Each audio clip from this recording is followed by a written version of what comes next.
Well, e-bikes continue to skyrocket in popularity. We're talking about them almost every week here on Denver 7, and that has people debating where they should and shouldn't be allowed. That's right. State parks in Colorado allow them on most trails, but as Denver 7's Rob Harris shows us, those trails can lead to trouble.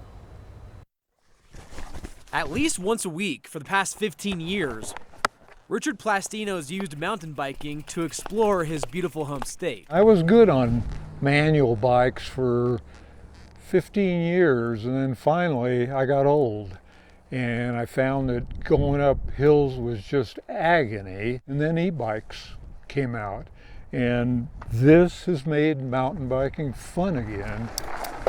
We met Plastino at one of his favorite spots, Staunton State Park. He and his e-biking buddies love to explore the miles of trail the park has to offer, but they have to be careful not to journey too far. So here's the situation. Staunton State Park allows e-bikes on almost all of its trails, but the neighboring Pike National Forest does not. And here's the thing, if you look at the map, some of the trails in Staunton State cross the border into Pike National Forest. So that means someone can be on their e-bike on a trail where it's allowed, and then all of a sudden cross into an area where it's not allowed without even realizing it. It's been so confusing, the Staunton State Park has even been putting out informational flyers to address e-bikers. Well, the only way you know you're transitioning on the trail, because the trail looks identical, is there's a little tiny sign about like that, has a silhouette of a bike with a plug coming out of it, and the minute you cross over that line, they're prohibited. For no other reason than they're defined as a motor vehicle. And I say to everybody, look at this, is this a motor vehicle?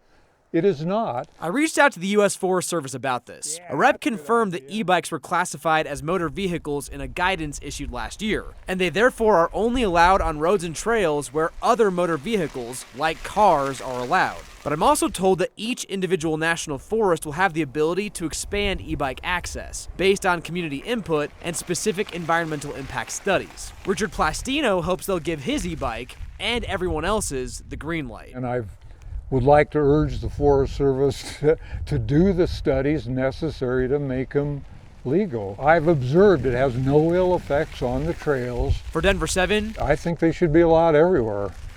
I'm Rob Harris. And we asked the U.S. Forest Service what the penalties are for people who e-bike on trails where they're not allowed. And they say it can carry a $250 fine, but their main focus is on educating through warnings, especially for riders who just accidentally cross into a national forest.